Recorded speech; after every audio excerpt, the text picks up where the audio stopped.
بسم اللہ الرحمن الرحیم۔ اب پھر یہ مکی قرآن مجید یہ آخری گروپ ہے۔ اس میں بھی پہلی 6 صورتیں جو ہیں وہ 3 کے سب گروپس کی شکل میں ہیں۔ سورہ ملک بڑی، جیسے سورہ قاف وہاں تھی اسی مقام پر یہاں سورہ ملک ہے، بہت جامع، اس کی تاثیر، اور یہ بہت حضور کو عزیز تھی۔ آپ کی یہ معمولات میں سے تھا، رات کو سوتے ہوئے آپ سورہ ملک پڑھا کرتے تھے اور اس کی آپ نے تلقین کی ہے۔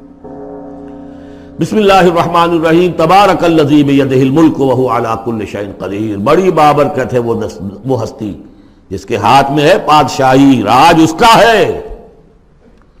یہ ہے دین کا سیاسی پہلو، پوری کائنات پر اس کا راج چل رہا ہے۔ دنیا میں بغاوت ہے، کیوں ہے؟ وہ اپنے ایمان کے دعوے داروں کا امتحان لینا چاہتا ہے بس، ورنہ سورج، چاند، گیلیکسیز، پوری کائنات اور خود ہمارے جسم کا ایک ذرہ اس کے قانون کا پابند ہے، تابع ہے۔ ہمارا جسم ہمارے اختیار میں کہاں ہے؟ میں تنگ آ جاتا ہوں، 2 دن ہوتے ہیں یہاں سے تو طبیعت خراب ہو جاتی ہے، جب تک کہ وقت لگتا ہے کینچی لے کر بیٹھتا ہوں۔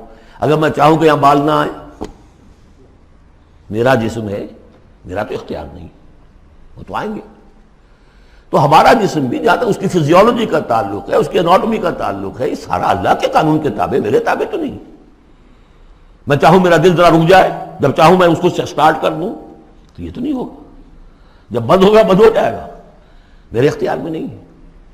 لیکن یہ کہ جو ہماری اختیاری زندگی ہے اس میں ہم نے طے کر لیا ہے کہ اللہ کی نہیں مانیں گے، اپنی مانیں گے، اپنی مانیں گے، اپنی بیویوں کی مانیں گے، اور جو بھی نظام ہے اس کے ساتھ وفاداری کریں گے، چاکری کریں گے، ان کی ملازمت کریں گے، ان کے رتھوں کے اندر ہم بیل بن کر جوتیں گے تاکہ ہمیں عیش ملے، دنیا کے اندر ہمارے لیے مقامات ہوں، ہماری عیش بس اللہ خیر صلی اللہ۔ تو یہ ہے اصل میں امتحان، ورنہ بادشاہی یہاں اب بھی اسی کی ہے۔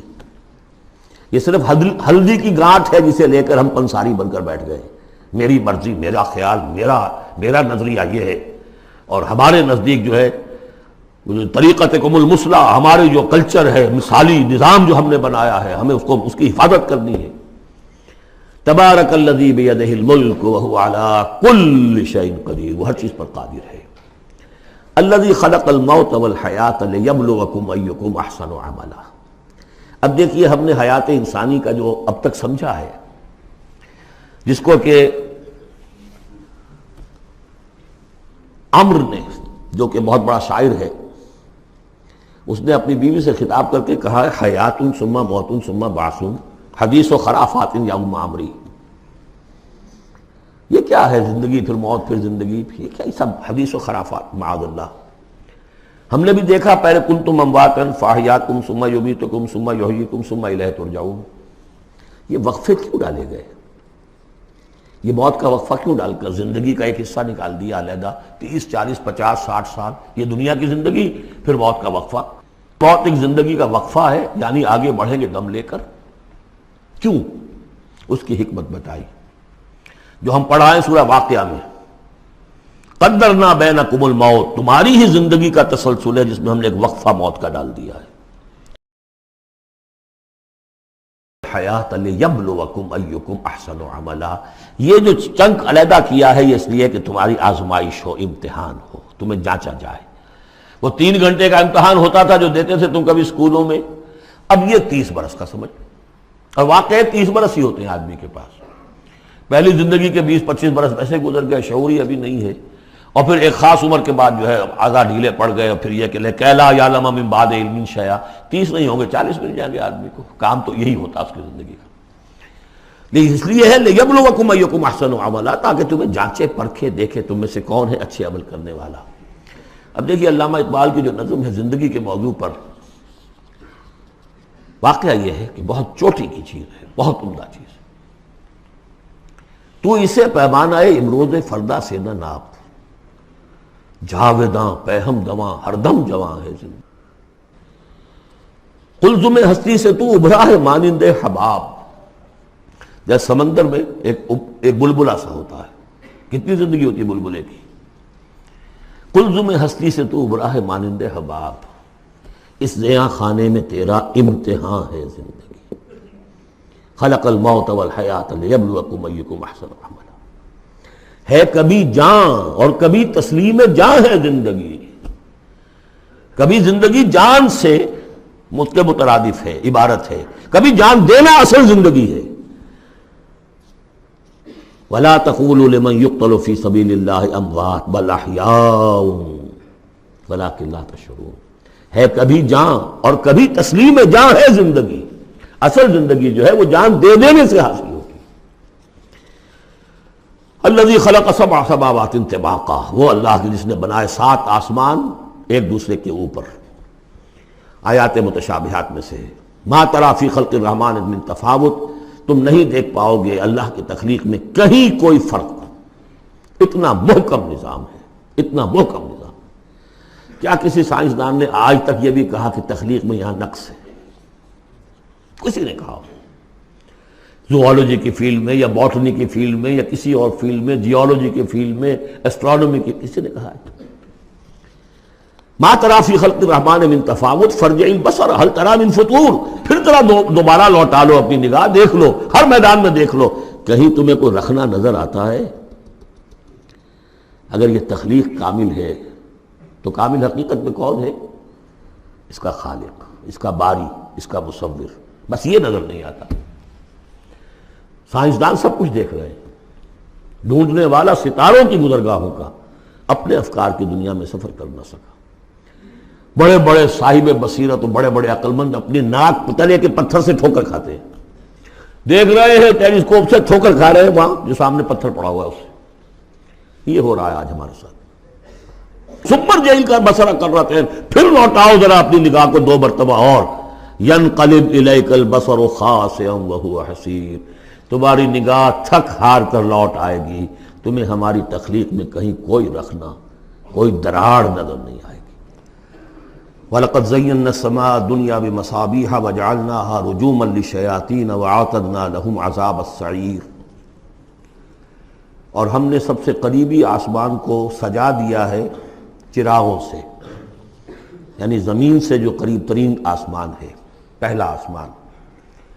اور ان چراغوں کو ہم نے بنا دیا ہے رجوما للشیاطین. شیاطین جن جو ہیں وہ جو کوشش کرتے ہیں اس سے باہر نکل کر، اور وہ چاہتے ہیں کہ کچھ خبریں جو ہیں وہ فرشتوں سے چرا کر لے آئیں، تو ان کو کھدیڑنے کے لیے، ان کو اوپر سنگ باری کے لیے ہم نے یہ میزائلز رکھے ہوئے ہیں. وَأَعْتَدْنَا لَهُمْ عَذَابَ السَّعِيرِ، اور ان کے لیے ہم نے تیار کر رکھا ہے جلا دینے والا عذاب.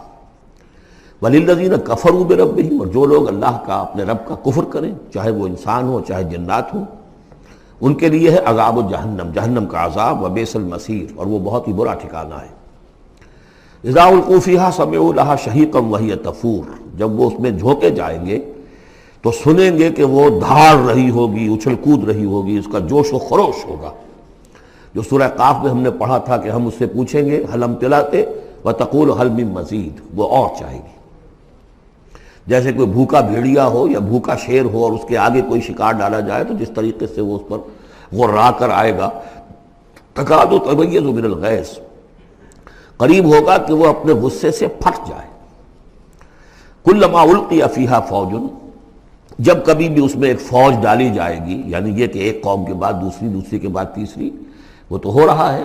وہم یوزعون، ان کے درجہ بندی کی جائے گی، قوموں کا علیحدہ علیحدہ حساب ہوگا. سألہم خزنتہا، تو جو جہنم کے داروغہ ہیں وہ ان سے کہیں گے الم یاتکم نذیر، کیا آپ کے پاس کوئی خبردار کرنے والے نہیں آیا؟ قالوا بلا، وہ کہیں گے آیا تھا، کیوں نہیں؟ قد جاءنا نذیر، ہمارے پاس خبردار کرنے والا آیا. فکذبنا، ہم نے انہیں جھٹلا دیا تھا. وقلنا ما نزل اللہ من شیء، اور ہم نے کہا کوئی شے نہیں اتاری اللہ نے، یہ تم خام خواہ کہہ رہے ہو کہ تم پر کوئی قرآن اترا ہے یا تورات اتری ہے. ان انتم الا فی ضلال کبیر، ہم نے اس سے بھی بڑھ کر کہا کہ تم تو خود کسی گمراہی میں ہو، کھلی گمراہی میں مبتلا ہو گئے ہو، تمہیں کوئی آسیب آ گیا ہے یا کچھ اور ہو گیا ہے. وقالوا لو كنا نسمع او نعقل، اور انہوں نے کہا یا وہ کہیں گے کہ اگر ہم سنتے اور سوچتے، غور کرتے، عقل سے کام لیتے، ما كنا فی اصحاب السعیر، تو ہم نہ ہوتے اس جہنم والوں میں سے. فاعترفوا بذنبہم، پس انہوں نے اپنے اصل گناہ کا اعتراف کر لیا. یہ بہت اہم مقام ہے. اصل گناہ کیا تھا کہ ہم نے ان کی بات سنی نہیں، سنی تو انسنی کر دی، اس پر غور نہیں کیا. اس لیے کہ ہم یہ آج پڑھ چکے ہیں ان السمع والبصر والفؤاد کل اولئک کان عنہ مسئولا. اللہ نے تمہیں یہ فیکلٹیز دی ہیں تو اس لیے کہ استعمال کرو. ہم نے بند کر کے رکھ چھوڑی ہے. ہماری ریت ہے, ہماری آباء و اجداد کی رسمیں ہیں, ہماری برادری کے یہ رواج ہیں, ہم اتنے عرصے سے ایک جماعت میں ہیں, اس جماعت کا یہ چلن ہے, جو بھی ہے اس فرقے میں ہے, اس فرقے کا یہ معاملہ ہے. یہ ساری چیزیں جو ہے کہ نہ سوچنا, نہ غور کرنا, نہ سننا. فاعترفوا بذنبہم, اصل گناہ یہ ہے ان کا. فسحقا لاصحاب السعیر, تو اب دفع ہو جائیں یہ, دھتکارے جائیں یہ لوگ کہ جو جہنمی ہیں. اس کے برعکس ان الذین یخشون ربہم بالغیب, وہ لوگ کہ جو اپنے رب سے ڈرتے رہے غیب میں, لہم مغفرۃ واجر کبیر, ان کے لیے مغفرت بھی ہے اور بہت بڑا اجر بھی ہے.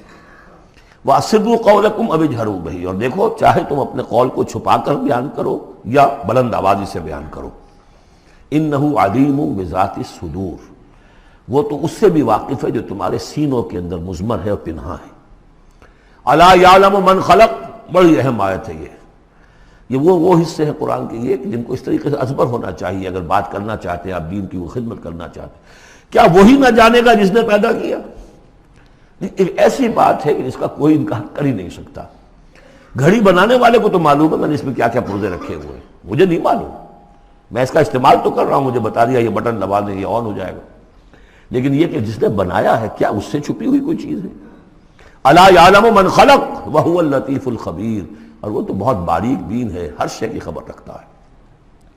هو الذی جعل لکم الارض ذلولا, اسی نے تمہارے لیے زمین کو بنا دیا ہے پست, تابع حکم, تمہارے قدموں میں بچھی ہوئی ہے غریب, جتنا چاہتے ہو اس کو تو رونتے ہو, پامال کرتے ہو. فمشوا فی مناکبہا, چلو پھرو اس کے کندھوں کے مابین. گویا کہ یہ بھی کوئی بہت بڑا ہاتھی ہو, اس کے کندھوں کے مابین اتنی جگہ ہے, چل پھر رہے ہیں. جیسے چیونٹی کسی ہاتھی کے کندھوں کے درمیان چل رہی ہو تو وہ تو سمجھتی ہوگی کہ فٹ بال کا میچ کھیلنے کی جگہ مجھے مل گئی ہے. تو یہی حال ہمارا ہے, ہم جسے بہت وسیع سمجھتے ہیں کیا وہ کچھ بھی نہیں. فمشوا فی مناکبہا وکلوا من رزقہ, اور اسی کے رزق میں سے کھاؤ پیو, اسی زمین میں سے تمہارا رزق بھی برآمد ہو جائے گا. وإلیہ النشور, یہ یاد رکھو کہ پھر اللہ ہی کی طرف اٹھ جانا ہے, جی اٹھنا ہے. آمنتم من فی السماء ان یخسف بکم الارض فاذا ہی تمور, کیا تمہیں کوئی خوف نہیں رہا؟ بالکل تم نچنت ہو گئے ہو اس آسمان والے سے جو آسمان میں ہے کہ وہ کہیں تمہیں زمین میں خسف نہ کر دے, دھسا نہ دے. فاذا ہی تمور, جبکہ وہ لرزے, زلزلہ آئے, شق ہو جائے اور تم چلے جاؤ. ام امنتم من فی السماء ان یرسل علیکم حاصبا, کیا تمہیں کوئی ڈر نہیں رہا کہ اللہ تعالیٰ جو ہے وہ آسمان والا تم پر بھیج دے کوئی ایسا جھکڑ تیز آندھی جس میں پتھر چلے آ رہے, جو بلٹس کا کام کرے اور میزائلز کا کام کرے. فَسَتَعْلَمُونَ كَيْفَ نَذِيرٌ, پھر تمہیں معلوم ہو جائے گا کہ میرا خبردار کرنا کیسا تھا, کیا اس کا نتیجہ تھا. وَلَقَدْ كَذَّبَ الَّذِينَ مِن قَبْلِهِمْ, اور یقیناً جو ان سے پہلے تھے انہوں نے بھی جھٹلایا تھا. فَكَيْفَ كَانَ نَكِيرٌ, تو کیسا ہوا میرا ان کو پکڑنا اور میرا عذاب. اَوَلَمْ يَرَوْا إِلَى الطَّيْرِ فَوْقَهُمْ, کیا یہ دیکھتے نہیں پرندوں کو جو ان کے اوپر ہیں. صَافَّاتٍ وَيَقْبِضْنَ, کبھی انہوں نے اپنے پر پھیلائے ہوتے ہیں, کبھی ان کو سکیڑ لیتے ہیں.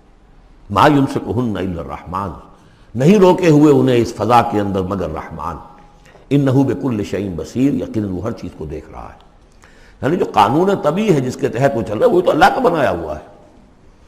امن ھذا الذی هو جند لکم ینصرکم من دون الرحمن, بھلا وہ کون ہے جو تمہارا لشکر بن جائے اور تمہاری مدد کرے رحمان کے مقابلے میں.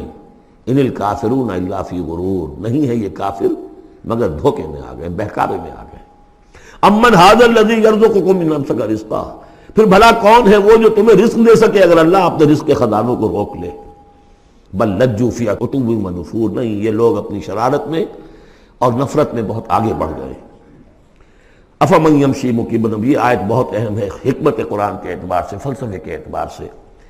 افمن یمشی مکبا علی وجہہ اہدی امن یمشی سویا علی صراط مستقیم. دو انسانوں کا تصور کرو, ایک شخص وہ ہے کہ جو اوندھے منہ پیٹ کے بل گھسٹ رہا ہے, ایک وہ جو سیدھا کھڑا ہے سیدھے راستے پر چل رہا ہے. کون ہوگا زیادہ ہدایت پر؟ اس میں نقشہ کھینچ دیا گیا ہے. جو لوگ حیوانی سطح پر زندگی بسر کر رہے ہیں صرف انسٹنکٹس کی وجہ سے زندہ ہیں, پیٹ معاشی جدوجہد اسی کے لیے زندہ ہیں, گھسٹ رہے ہیں اسی میں. وہ اس اوندھے پڑے ہوئے انسان کے مانند نہیں جنہیں آگے کا کچھ پتہ نہیں, آگے کہاں جانا ہے. وہ تو ان کے انسٹنکٹس انہیں چلا رہے ہیں، بالکل اینیمل لیول کے اوپر زندگی گزار رہے ہیں، اونھے منہ، انہیں کیا نظر آئے گا راستہ کون سا ہے، کدھر جانا ہے؟ ایک شخص کھڑا ہے سیدھا، اپنی منزل اس نے معین کر لی ہے۔ یہ بالکل وہی فلسفہ ہے جو سورہ حج میں آ چکا ہے۔ انسان حقیقت میں وہی انسان ہے جس نے اپنا کوئی آدرش، کوئی نصب العین، کوئی مقصد، کوئی آئیڈیل زندگی میں بغیر کسی نصب العین کی زندگی گزار رہا ہے۔ ہی از این اینیمل۔ اولئک کالانعام بل ھم اضل۔ حیوانات جو ہیں یہ چوپائے، ان کی زندگی کا کوئی مقصد نہیں ہے۔ وہ تو اللہ نے ہمارے کام کے لیے پیدا کر دی، آپ انہوں کاٹوں گوشت کھائیں اور ان کی چڑوں سے جوتیاں بنائیں اور جی رہے ہیں وہ خالص انسٹنکٹس کے اوپر، ان کی جبلتیں ہیں، صرف جبلت کے تحت ہیں۔ انسان صرف حیوان نہیں ہے، اس میں کچھ اور ہے، اور اس کے لیے کوئی آئیڈیل۔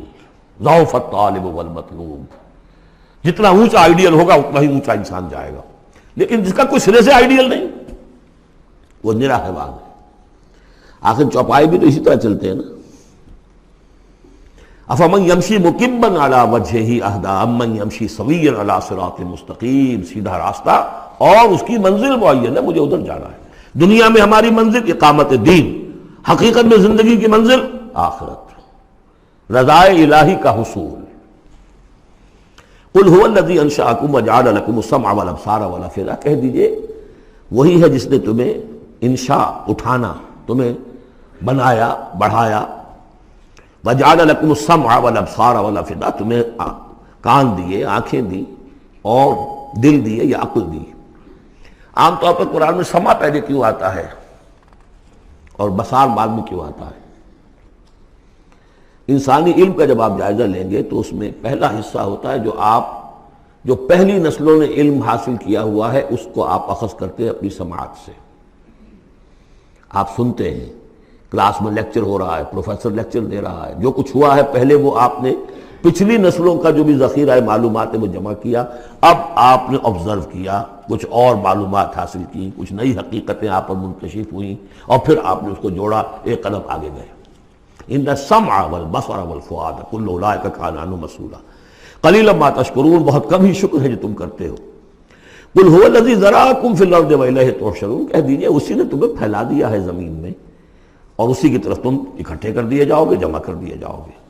وَيَقُولُونَ مَتَىٰ هَٰذَا الْوَعْدُ إِن كُنتُمْ صَادِقِينَ، وہ کہتے کب ہوگا یہ وعدہ، کب پورا ہوگا، اگر تم سچے ہو تو بتاؤ۔ قُلْ إِنَّمَا الْعِلْمُ عِندَ اللَّهِ، کہہ دیجئے کہ اس کا علم اللہ کے پاس ہے۔ آخرت کب آئے گی؟ وَاللَّهُ عِندَهُ عِلْمُ السَّاعَةِ، اللہ ہی کے پاس اس کا علم ہے۔ وَإِنَّمَا أَنَا نَذِيرٌ مُّبِينٌ، اور میں تو بس صرف ایک واضح اور صاف صاف ڈرا دینے والا ہوں، اس کے سوا میری ذمہ داری کوئی نہیں۔ فَلَمَّا رَأَوْهُ زُلْفَةً، پھر جب وہ دیکھیں گے اس کو، قریب آ گئی، سیئت وجوہ الذین کفروا، تو ان کے چہروں کے حلیے بگڑ جائیں گے، برے ہو جائیں گے ان کے چہرے، ان کافروں کے۔ وقیل ھذا الذی کنتم بہ تدعون، اور کہا جائے گا یہ ہے وہ جس کو تم مطالبہ کرتے تھے کہ لاؤ اور لے آؤ جلدی سے۔ قل ارأیتم ان اہلکنی اللہ ومن معی او رحمنا فمن یجیر الکافرین من عذاب الیم، اے نبی ان سے کہیے دیکھو اگر مجھے میرا اللہ ہلاک کر دے، یا اور جو میرے ساتھ ہیں ان سب کو بھی ہلاک کر دے، یا اللہ تعالی ہم پر رحم فرمائے، سوال یہ ہے کہ تمہیں کون بچائے گا، کافروں کو کون بچائے گا عذاب علیم سے؟ ہمارا جو بھی ہو ہم ناکام رہ جائیں، تمہارے نزدیک ناکام ہو گئے، ہمارے نزدیک تو کوئی ناکامی ہے ہی نہیں۔ حل تربصون بنا الا احدی الحسنیین، دو اعلیٰ صورتیں ہیں، ان میں سے تیسری کوئی صورت ہے ہی نہیں۔ یا ہمارا رب ہمیں سب کو جام شہادت نوش کروا دے، کامیابی کامیابی، سب سے بڑی کامیابی تو یہی ہے، اور کامیاب ہو کر اگر واپس آ گئے تو تم بھی کہو گے کہ کامیاب ہے۔ لیکن تم سوچو کہ کافروں کو کون بچائے گا دردناک عذاب سے؟ قل هو الرحمن آمنا بہ، کہہ دیجئے وہ رحمان ہے، اس پر ہم تو ایمان لا چکے ہیں، وعلیہ توکلنا، اور اسی پر ہمارا توکل۔ نوٹ کر لیجیے یہ صورتیں جو ہے بالکل ابتدائی زمانے کی صورتیں ہیں۔ ابھی سمجھیے کہ یہ ابتدائی رد و قضا ہے، جس کی آخری شکلیں وہ ہیں جو سورہ انعام اور سورہ اعراف اور سورہ یونس اور سورہ ہود میں ہم دیکھا ہے۔ فَسَتَعْلَمُونَ مَنْ هُوَ فِي ضَلَالٍ مُبِينٍ، تو عنقریب تمہیں معلوم ہو جائے گا کہ کھلی گمراہی میں کون تھا، ہم تھے یا تم تھے۔ قُلْ أَرَأَيْتُمْ إِنْ أَصْبَحَ مَاؤُكُمْ غَوْرًا، ذرا ایک بات پر اور غور کرو، اگر تمہارا یہ پانی جو زمین کا ہے وہ نیچے اتر جائے، کبھی کبھی ایک دم بہت جو ہے ایک الارم ہو جاتا ہے کہ پانی کی سطح نیچے جا رہی ہے، بارشیں کم ہوئی ہیں، پانی کی سطح نیچے جا رہی ہے، کہاں سے لائیں گے پانی؟ وہ تو پھر بھی ابھی ایک حد تک ہی نیچے جاتی ہے، یہ پانی اور نیچے چلا جائے۔ فَمَنْ يَأْتِيكُم مِّن مَّاءٍ مَّعِينٍ، کون ہے وہ جو لائے گا تمہارے پاس وہ پانی صاف نتھرا ہوا پانی؟